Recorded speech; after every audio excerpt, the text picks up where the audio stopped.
Assalamualaikum warahmatullahi wabarakatuh. Halo teman-teman semuanya, perkenalkan saya Irfan Rafa Radityo. Di video kali ini kita akan membahas salah satu soal yang ada di buku Intermediate Accounting 5th Edition, karya Kieso, Wigan, dan Warfield. Pada chapter 2 soal P2.9 tentang Adjusting Entries. Kita langsung aja masuk ke soalnya. Bisa dilihat teman-teman di soal ini kita diberikan informasi tentang trial balance dari New York Boutique untuk periode Desember 31. Bisa teman-teman lihat sendiri ada akun-akun debit seperti cash akun receivable, terus juga ada allowance juga. Dengan total 754.300 euro. Oke, kita masuk ke instruction yang A.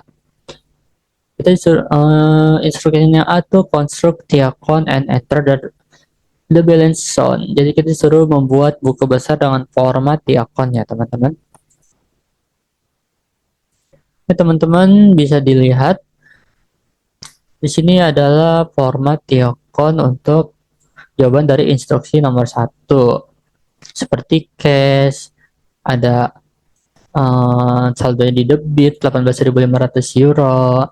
Nah, jadi akun-akun sini tuh berasal dari trial balance yang di sini ya teman-teman, dan angkanya juga menyesuaikan debit kreditnya. Selanjutnya kita masuk yang B, prepare adjusting journal entries for the following and post to the account. Oke, langsung aja yang pertama, ada bad debt expense is estimate to be 1.400 euro.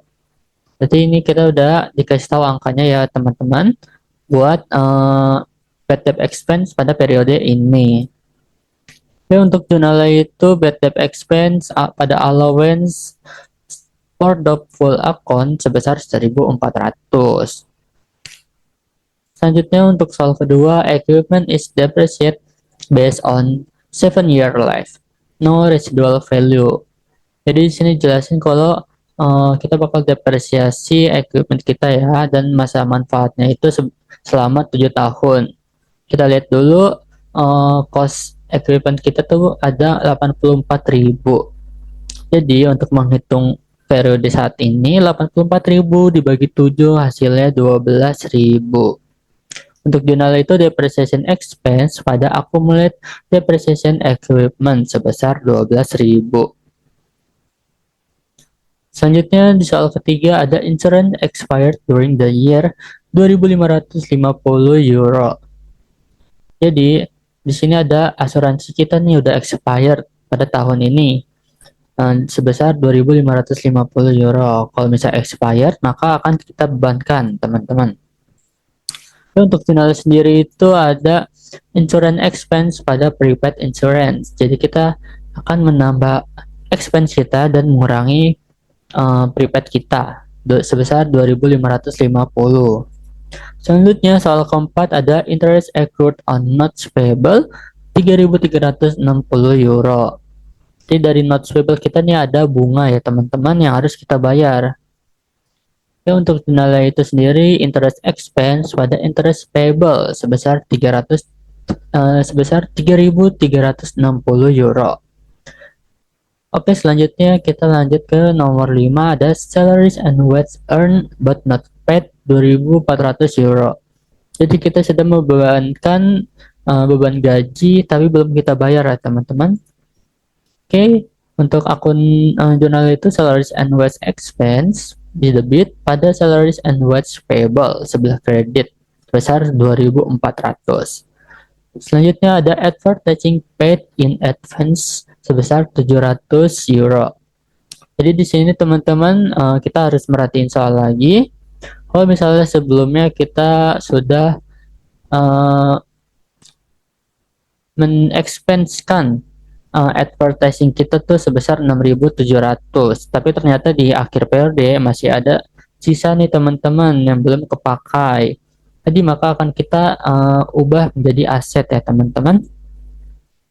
Untuk jurnalnya kita bakal munculin prepaid advertising pada advertising expense sebesar 700. Oke, selanjutnya ada office supplies on hand 1.500 charge to office expense when purchased. Jadi di sini jelasin kalau misalnya perusahaan ini saat membeli office supplies itu langsung taruh ke expense dan langsung dianggap sebagai beban ya teman-teman. Tapi ternyata di akhir periode masih ada sisa juga ya. Jadi untuk jurnal itu kita bakal munculin office supplies pada office expense sebesar 1.500. Jadi totalnya itu 23.910 euro. Oke, untuk postingannya. Oke teman-teman, bisa kita lihat kita sudah memposting jurnal penyesuaian kita ya. Bisa lihat di sini seperti salaries and wage expense tadi ada penambahan sebesar 2.400 euro. Jadi adjusting balance kita tuh sebesar 117.400 euro. Oke, bisa dilihat teman-teman. Baik, selanjutnya untuk soal instruksi berikutnya ada prepare closing entries and post to the account. Berarti kita akan menutup akun-akun nominal ya teman-teman atau akun sementara. Oke, yang pertama itu kita menutup akun pendapatan. Baik, karena pendapatan saldo normal itu ada di kredit, kalau kita tutup maka akan ada di sebelah debit agar saldo pendapatan tersebut menjadi nol. Jadi untuk jurnalnya itu sales revenue pada income summary sebesar 600.000. Setelah itu kita akan menutup akun COGS dan beban. Seperti tadi, kalau misalnya akun beban itu ada di sebelah debit. Kalau mau kita tutup, maka harus ada di sebelah kredit. Untuk jurnal itu, teman-teman, income summary pada cost of goods sold, salaries and wage expense, advertising expense, office expense, bad debt expense, depreciation expense, insurance expense, sama interest expense. Untuk angka-angkanya itu, kita mendapatkannya dari di akun kita ya teman-teman, yang ada di adjusting balance. Seperti interest expense ada 3.360 euro. Angka-angka dapat dari yang terakhir ada di sini ya teman-teman. Oke, selanjutnya karena pendapatan dikurang beban itu masih ada selisih. Kalau misalnya pendapatan itu lebih besar dari beban, maka kita mendapatkan laba teman-teman. Baik, untuk jurnal yang terakhir itu kita akan membuat selisihnya teman-teman. Untuk jurnalnya itu income summary pada retained earning. Kenapa retained earning? Karena kita mendapatkan laba.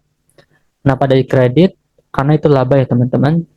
Jadi angkanya ini 45.790 euro itu berasal dari 600.000 dikurang 554.210 euro. Hasilnya akan mendapatkan 45.790 euro. Dan totalnya itu adalah 1.200.000 euro. Oke teman-teman, setelah ini kita akan memposting jurnal penutup kita ke di akun kita.